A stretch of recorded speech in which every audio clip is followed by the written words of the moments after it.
CPM के अंचल secretary Animesh Kumar ji से हम बात करेंगे कि जो आपका एक दिवसीय धरना प्रदर्शन जो शहीद आजम भगत सिंह के स्मारक के पास किया जा रहा है, उसका मुख्य उद्देश्य जो आपने विषय डाला शिक्षा, स्वास्थ्य एवं रोजगार की मांग, तो इसमें आप क्या क्या इसके अंदर जो मांग है वह है, उसके अलावा कुछ है या इसमें अगर मांग मान ली जाती है तो वो कौन कौन सी मांग अभी तत्काल मांगने वाली जी पूरी होगी? ये बहुत महत्वपूर्ण मांग है। खास करके जो अभी बिहार की परिस्थिति और स्थिति है, एक तरफ तो पूरे हिंदुस्तान, बिहार के अलावे पूरे हिंदुस्तान बाढ़ और वर्षा की विभीषिका को झेल रही है और इतनी भयंकर बाढ़ आई हुई है कि बहुत से करीब 13 जिला बिहार के अंदर वो बाढ़ में पूर्ण रूपेण बह गया है और वहाँ लोग को न तो रहने का व्यवस्था है और न ही उनके खाने पीने की व्यवस्था हो रही है। दूसरी तरफ जो है, जो गंगा के किनारे में जो लोग बसे हुए हैं उनकी भी जो स्थिति है, बाढ़ के वर्षा से जो है से बहुत परेशान हो चुके हैं। और कोरोना काल में जो खास करके जो अप्रैल से लेकर के अभी तक जो रोज़गार धंधा बंद हो चुका है, किसान घर पर बैठे हुए हैं और जो मज़दूर हैं जो बाहर से आकर के घर पर बैठे हुए हैं, इस तरह से पूरे बिहार में जो अकस्मात जो बाहर जो रह रहे पलायन किए हुए यहाँ के मज़दूर थे वे आ गए हैं। इस पर दोहरा मार जो है से यहाँ के लोग जो है से झेल रहे हैं। कोई रोज़गार नहीं मिल रहा है, लोग बैठे हुए घर पर हैं। लेकिन अब सरकार का फरमान जारी होता है कि अब जो है से इन लोग को मैट्रिक का, इंटर का या फिर जो है से अदर यूजीसी मतलब अंडर ग्रेजुएशन में जो एडमिशन लेना है, उन लोग के लिए फॉर्म भराने का जो फरमान जारी हो चुका है। मेरा कहना ये है कि ये जो बच्चे लोग हैं, बच्चे लोग कोई पढ़ाई किए नहीं, सरकार सिर्फ कागजी घोड़ा दौड़ा रही है। सरकार सिर्फ कह रही है कि ऑनलाइन हम जो है एजुकेशन दे रहे हैं। कितने बिहार के मज़दूरों के पास कंप्यूटर की व्यवस्था है, कितने उसको इंटरनेट की व्यवस्था है, कितने उसको कंप्यूटर ये मोबाइल है जिसके माध्यम से वो शिक्षा ग्रहण कर सके। ये सरकार सिर्फ कागजी घोड़ा दौड़ाती है। सरकार सिर्फ कहती है कि हम शिक्षा दे रहे हैं, लेकिन शिक्षा जो है से मिल नहीं रही है। और एक तरफ दूसरे तरफ जो है शिक्षक लोग जो है से आंदोलन पर कार्यरत थे और उसके बाद जो है जब आंदोलन जो उनका ख़त्म हुआ है, क्लास में जाकर के उनको माने पढ़ाने का मौका नहीं मिला। तो फिर किस स्तर से जो है ये परीक्षा सरकार जो है से ले रही है। और ये सरकार जो परीक्षा ले रही है एकदम गैरकानूनी और एक तरह से जनता को धोखे में रखने वाली ये जो है से सरकार की नीति है। तो जैसा कि अनिमेश कुमार जी ने बताया कि जो भी सरकार अभी निर्णय ले रही है वो धोखा हो रहा है उन गरीबों के साथ जो अभी कोरोना इस वैश्विक महामारी में यहाँ पर रुक गए हैं, कहीं नहीं जा पा रहे हैं।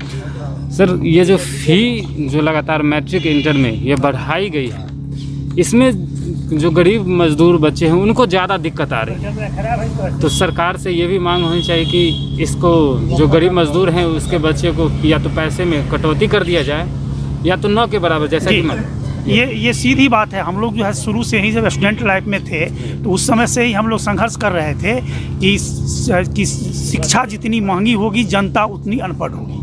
तो शिक्षा जितनी ही महंगी होगी, एक तरफ तो सरकार प्राइवेट स्कूल खोल दी है और प्राइवेट स्कूल का फीस कितना है, और जो सरकारी स्कूल है, सरकारी स्कूल में व्यवस्था क्या है। ये सिर्फ सरकार कागजी घोड़ा दौड़ाती है और वो कहीं कोई विशेष व्यवस्था नहीं है छात्रों को। और छात्र जो प्राइवेट स्कूल में जाते हैं पढ़ने के लिए, उसमें मोटी रकम देनी पड़ती है और वो सबके संभव की बात नहीं है। और सबके बच्चे जो है से इंजीनियर, मेडिकल कंप्लीट नहीं कर सकते हैं और अच्छे एजुकेशन प्राप्त नहीं कर सकते हैं। ये सरकार सिर्फ कागजी घोड़ा दौड़ा करके जो संविधान में लिखा हुआ है 6 साल से 14 साल के बच्चों को मुफ्त और अनिवार्य शिक्षा देंगे, वो शिक्षा देने के नाम पर ये जो है सिर्फ कागजी घोड़ा दौड़ा रही है। पढ़ाई लिखाई कुछ नहीं, उसको प्रमोट कर दो और प्रमोट करके फिर जो है से नए क्लास में दे दो, नए क्लास में चला जाएगा। एजुकेशन से उसका कोई मतलब नहीं है। ऐसे अभी एक और चुनावी स्टंट नीतीश कुमार ने डाला है कि जो बीएड कर चुके हैं और जो बीएड अभी नहीं किए हैं वो भी अब एंट्रेंस एग्ज़ाम देकर डायरेक्ट शिक्षक बन सकते हैं। तो यानी कि जो बीएड कर चुका है उसका तो डिमोशन एक तरह से हो गया। जैसे हमने संजीव रंजन जी ने बीएड कर चुका है, हम बीएड नहीं किए हैं, तो अब हम भी एंट्रेंस एग्ज़ाम में बैठ सकते हैं। तो उनका तो नुकसान हो गया। अगर मान के चलिए हमारा अगर कुछ उनसे नॉलेज ज़्यादा हो गया तो हम एंट्रेंस दे के डायरेक्ट हम चले जाएं और उनका 2 साल का जो मेहनत हो गया वो बेकार चला गया। इसे किस नज़रिए से आप देखते हैं? ये मेरा कहना है कि सरकारी जो है से चुनावी घोषणा की है और इसमें न तो उनको नौकरी होनी जा रही है और न जो आने वाले जिनको कह रहे हैं कि जो डिग्री नहीं है, डिग्रीधारी नहीं है, न उनको नौकरी होगी, या जो डिग्री है डिग्रीधारी है उनको भी नौकरी नहीं होनी जा रही है। मतलब किसी को नौकरी नहीं होगी, नौकरी नहीं होनी जा रही है। ये सिर्फ जनता के बीच में जो है हंगामा खड़ा करके, प्रोपगंडा उड़ा करके, और वो जो है वो वाहवाही लूटना चाहते हैं और वाहवाही लूट करके और फिर वोट प्राप्त करके और अपना सत्ता को जो है बरकरार रखना चाहते हैं। चुनावी एजेंडे के तहत बीएड वाले और नन जो बीएड नहीं कर रहे थे वो भी एंट्रेंस एग्ज़ाम देकर अब शिक्षक बनेंगे। अनिमेश कुमार जी ने ऐसा बताया कि यह एक चुनावी स्टंट है। तो सर, आपने जो भी मांग यहाँ पर रखी है वह आपको लगता है कि यह पूरी हो जाए तो बच्चों को सहूलियत होगी? निश्चित रूप से मेरा तो ऐसे पूर्ण विश्वास है कि चूँकि सरकार की जो नीति है, सरकार की नीति है, वो सरकार की नीति इस ओर जा नहीं रही है, लेकिन हम लोग इसका जो है सरकार को जगाने का काम करते। विपक्ष का काम है कि सरकार को जगावे, सरकार जो गलत रास्ते पर चल रही है उसको सही रास्ते पर लावे। जो सरकार जिस धर्रा पर चल रही है उससे देश का विकास होने वाला नहीं है। सरकार आज तो ये निजीकरण के माध्यम से पूरा रेलवे जो जनता को रोज़गार देता था, जो बच्चे जो हम पढ़ के जाते थे उसके लगभग 70% लोग उसमें रोज़गार पाते थे। जो रोज़गार प्राप्त करते थे उसमें 70% रोज़गार प्राप्त करते। आज वो निजीकरण के हाथों चला गया और इस तरह से जब निजीकरण के हाथों चला गया, स्टेशन बिक रहे हैं, स्टेशन मास्टर सब जो है धरने पर बैठे हुए हैं, कहीं पर रोज़गार है नहीं, पद में कटौती हो रही है, तो उस दशा में नौकरी कहाँ से मिलेगी? ये नौकरी सरकार किसी को देने नहीं जा रही है। सर, लास्ट क्वेश्चन आपसे, ये जो 2020 की शिक्षा नीति है, यानी कि 34 साल जो शिक्षा नीति में बदलाव किया गया है, वह बच्चों के लिए अच्छा होगा या खराब? इस पर भी आपने कि उसके बारे में कुछ बताया? देखिए, बार बार जो है शिक्षा नीति में परिवर्तन होते रहता है, बीच बीच में सरकार आती रहती है, जाती रहती है, और जब भी जो सरकार आती है वो अपने अनुकूल जो है शिक्षा नीति में परिवर्तन करती है। तो इस तरह से शिक्षा नीति में बार बार परिवर्तन करना ये जनता के हित की बात नहीं है। जब तक खास तौर पे एक सही जो है शिक्षा नीति नहीं होगी, रोजगार पूरक शिक्षा नीति नहीं होगी, तब तक जनता का कल्याण नहीं होने को है। धन्यवाद सर, आपसे बात करके। अब हम बात करेंगे सुधीर, ज्वाइंट सेक्रेटरी हैं, उससे बात लीजिए, हम अंतिम में बात करते हैं। हम बात करेंगे संजीव रंजन जी से, जो all India student federation, all India student federation के ज्वाइंट सेक्रेटरी हैं संजीव रंजन जी। उनसे हम बात करेंगे कि जो आपकी मांगे हैं उन पर आप कम शब्दों में जितना हो समझा सके बच्चे। यह मांग जो है सो देश के गरीब बच्चों और गरीब परिवार से गुजरने वाले विद्यार्थियों के हित को सोच करके रखा गया है। अगर यह मांग बिहार सरकार और भारत सरकार पूरी करती है तो बिहार के बच्चों के भरपूर सहयोग मिलेगा। यहाँ तो सरकार के द्वारा दोहरा नीति लगाया जा रहा है, जो कि एक तरफ कोरोना महामारी है, दूसरी तरफ बाढ़ से पीड़ित लोग हैं, उसमें भी विद्यार्थियों को इस तरह से दोहरा शोषण कर रही है सरकार की। जहाँ लगना चाहिए 1220 रुपये, वहाँ 2550 रुपये मांग रही है सरकार। इस तरह से अभी तो सरकार को इस तरह अभी एक दिन स्कूल भी नहीं खुल पाया, उसके बावजूद भी फॉर्म भरवा रहा है इतना समय से पहले।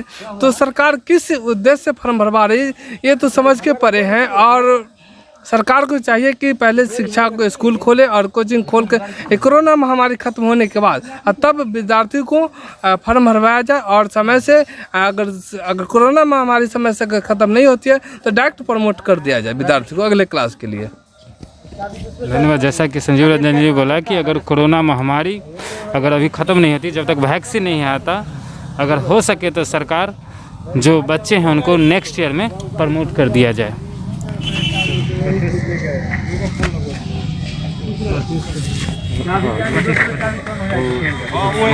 जिला परिषद सदस्य, हाँ सर। हम अब बात करेंगे प्रतीश कुमार यादव, जो AISF के जिला परिषद सदस्य समस्तीपुर के हैं। वो अपनी बात रखेंगे जो इन्होंने मांग रखी 8 सूत्री मांग उस पर। मैं आप तमाम नौजवानों को इस चैनल के माध्यम से बताना चाहेंगे कि आज विश्वविद्यालय में शिक्षा का व्यवसायीकरण जोरों पर है। शुल्क में बेतहाशा वृद्धि हो रही है। शिक्षा के मंदिर दुकान में तब्दील हो गया है। अयोग्य छात्र पैसे के बूते डिग्रियां खरीद रहे हैं, जबकि प्रतिभाशाली छात्र पैसे के अभाव में उच्च शिक्षा से वंचित होते जा रहा है। वास्तव में शिक्षा आम आदमी की पहुंच से बाहर हो चुका है। प्रतिभाशाली छात्र असमानता का शिकार होते जा रहे हैं। शिक्षण संस्थान का उद्देश्य है शैक्षणिक गुणवत्ता के बजाय धन कमाना हो गया है। ऐसे परिस्थितियों में सवाल है कि हम छात्रों के लिए आवाज़ कौन बुलंद करेगा? हम आम छात्रों के हक में कौन लड़ेगा? जाहिर है इसके लिए हम अपना हक के लिए हम छात्रों को ही आगे आना होगा। धन्यवाद। इनकलाब जिंदाबाद। सुन रहे थे एआईएसएफ के जिला परिषद सदस्य प्रत्युष कुमार यादव को। हम बात करेंगे, यहाँ पर आए हैं राहुल कुमार सिंह, इनसे भी हम बात करेंगे क्योंकि यह लगातार सोशल मीडिया के माध्यम से अपने क्षेत्र मोहद्दीनगर विधानसभा में एक्टिव है और ये अपनी बात जगह जगह पहुँचाने की कोशिश करते हैं। बताइएगा राहुल जी कि ये जो इनका मांग है आज जेई और पूरे देश में ये लगातार एक मुद्दा बना हुआ है, जेई मेंस नीट और नेट का जो एग्ज़ाम सरकार लेने पे तुली हुई है। 5-6 महीने से किसी प्रकार की पढ़ाई नहीं। सरकार बोल रही है कि हम ऑनलाइन पढ़ाई की व्यवस्था दे रहे हैं, लेकिन ऑनलाइन पढ़ाई सिर्फ अमीरों के लिए है, गरीब के बच्चे नहीं यूज़ कर पा रहे हैं। अगर सिर्फ मोबाइल हैं तो वो उस चीज़ का ऑनलाइन शिक्षा ग्रहण नहीं कर पा रहे। इसके बारे में कुछ बताएं। सबसे पहले तो मेरा नाम राहुल कुमार सिंह हुआ, हम बघरा मोहद्दीनगर से हैं। हम इनके सारे मांग का समर्थन करते हैं। ऑल इंडिया स्टूडेंट फेडरेशन का जो भी मांग है इनका हम समर्थन करते हैं। सबसे पहले हम ये बताना चाहेंगे कि कोरोना काल में जब आप कुछ कर ही नहीं रहे हैं तो परीक्षा कैसे ले सकते हैं? रूम रेंट हो गया, 6 महीना का स्कूल फीस उनको फ्री करना चाहिए, अगर बिजली बिल फ्री करना चाहिए। अगर ये बिजली बिल फ्री नहीं करना है तो स्टूडेंट को सब्सिडी देना चाहिए। जब निश्चित है कि रूम रेंट यानी रूम में वही लोग रहते हैं जो गरीब तबके के छात्र हैं, जो मजदूर किसान के छात्र हैं, जो यहाँ से पलायन यानी छोटे छोटे शहरों से बड़े शहर में जाते हैं। तो निश्चित तौर पर है कि उनका बिजली बिल माफ़ होना चाहिए। अगर बिजली बिल सरकार माफ़ करने में कामयाब नहीं होती है तो उनको सब्सिडी देना चाहिए बिजली बिल के तौर पर, ठीक है ना। रेलवे का निजीकरण नहीं करना चाहिए। अगर निजीकरण होगा तो निश्चित है कि सरकारी नौकरी घटेगा। और मोदी सरकार में तो ऐसे भी अभी सरकारी नौकरी मिल नहीं रहे। आप कहीं भी चले जाइए, मोहद्दीनगर का सुदूर से सुदूर जो भी बीजेपी शासित जो भी गांव हो, ठीक है ना, किसी गांव में आप चले जाइए, किसी से भी आप पूछ लीजिए, अभी तक वो उन्होंने एक नौकरी प्राप्त किया है मोदी सरकार में? निश्चित है कि नहीं प्राप्त करने का काम किया है। हमारा देश पीछे जा रहा है। इस पर हम लोग को व्यापक आंदोलन करना होगा और विधानसभा में हम लोग को इसको जवाब देना होगा। क्या है कि निश्चित है कि सरकार ही सब कुछ कोऑपरेट करती है। हम बात करें लगातार, हम अभी अविनाश जी से भी बात किए हैं, निमेश जी से भी बात की हैं। अभी जो मौजूदा जो एग्ज़ाम हुआ था 10वीं का बोर्ड एग्ज़ाम 2020 का, उसमें जो उत्तीर्ण छात्राएं हैं पिछले साल तक 10,000 रुपया दिया जा रहा था। इस वर्ष चुनाव है, इसको देखते हुए नीतीश सरकार ने एक बड़ा फैसला है कि जो भी इस बार की लड़कियां फर्स्ट डिवीज़न से 25,000 रुपया दिया जाएगा। जो मांग इसमें किया गया है, अगर यह 25,000 ना करते तो शायद ये सारी मांगें पूरी हो सकती थी। इस चुनावी स्टंट के बारे में क्या कहेंगे? अरे निश्चित है कि वो लोग नीतीश कुमार क्या चाहते हैं? चुनाव के समय किसान को 2-2 हज़ार रुपया देने का काम करते हैं। ये अभी 25,000 देने का काम करते हैं कि हमको वोट मिल जाए। ये सिर्फ चुनावी स्टंट है, ठीक है ना। अगर ऐसा ही था तो इनको रूम रेंट फ्री करना चाहिए था, ठीक है ना। अस्पतालों का संख्या बढ़ाना चाहिए था। कोरोना काल में टेस्ट का संख्या बढ़ाना चाहिए था। आपको लगता है कि मोहद्दीनगर में कहीं अस्पताल खुला है कोई कोविड-19 का? एक भी अस्पताल नहीं है, ठीक है ना। तो ये सब चुनावी स्टंट है कि पैसा देकर कैसे यानी किसी भी कोरोना काल को भी ये लोग अवसर में तब्दील कर रहे हैं, परीक्षा को भी ये लोग अवसर में तब्दील कर रहे हैं वोट के।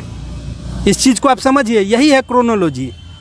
ये लोग परीक्षा को भी अब यानी चुनावी रूप में अवसर में जनरेट कर रहे हैं। ये अवसर बना रहे हैं कि उस घर से हमको वोट आ जाए। इस चीज़ में ना आए, ठीक है ना। ये सरकार को हटाना बेहद ज़रूरी हो गया है। ये सरकार हटनी चाहिए। जैसे शिक्षा अभी तक पढ़ाई किसी स्कूल में, किसी छोटे संस्थान या बड़े संस्थान में पढ़ाई की व्यवस्था लागू नहीं हो, लेकिन सुनने में ऐसा आ रहा है कि 8-10 सितंबर तक यह घोषणा हो जाएगी कि चुनाव का डेट लगभग 8-10 सितंबर तक क्लियर कर दिया जाएगा। तो चुनाव इस कोरोना महामारी में होना कहाँ तक जायज़ है? बिल्कुल जायज़ नहीं। हम तो मांग करते हैं कि अगर आप ठीक है, चलिए आप यानी कोरोना में चुनाव कराए, सारे आदमी का इंश्योरेंस कर दीजिए। अगर मान के चलिए कोई आदमी कोविड से संक्रमित होता है, मरता है, तो उसका जिम्मेदार कौन होगा? सरकार होगा ना जिम्मेदार। सरकार निश्चित तौर पर सरकार जिम्मेदार होगा, ठीक है ना। इंश्योरेंस आपको आप इंश्योरेंस दीजिए उसको, कम से कम जो भी वोटर हो कम से कम इंश्योरेंस दिया जाए। जो भी सरकारी जो भी नौकरी कर रहे हैं या जो भी कर रहे हैं सबका इंश्योरेंस है। काम अगर बैंक कोरोना काल में खुला हुआ था तो निश्चित था बैंक वाले दिए हुए थे इंश्योरेंस के, अगर संक्रमित होने से किसी भी तरह का दुर्घटना होता है तो उनको 20 लाख रुपया मिलेगा। तो इस तरह का इंश्योरेंस दे वोटर को, तो निश्चित है कि ये लोग देने का काम नहीं करेंगे। यानी कि जब से वोटिंग करने जाएं तब से 14 दिन का जैसे कोरोना का लक्षण होता है, अगर उस दिन में अगर किसी प्रकार का घटना हो तो उसे इंश्योरेंस दिया जाए। निश्चित इंश्योरेंस दिया जाए, निश्चित। जैसा कि राहुल कुमार सिंह ने बताया कि जो चुनाव जो है अभी नहीं होना चाहिए, अगर करवाती है सरकार, जैसा कि शिक्षा अभी तक पूरे मतलब कि बिहार में, पूरे देश में अभी तक शिक्षा किसी प्रकार के छोटे संस्थान बड़े संस्थान में नहीं किया गया है लागू, तो उसी प्रकार चुनाव भी ना हो। अगर चुनाव होती है जब से वोटिंग हो तब से जो वोटर हैं उनको एक जो कोरोना का एक लक्षण होता है 14 दिनों का, उस 14 दिन में अगर किसी प्रकार की उनके साथ कोई घटना होती है तो उसका इंश्योरेंस के रूप में कुछ मुआवजा दिया जाए।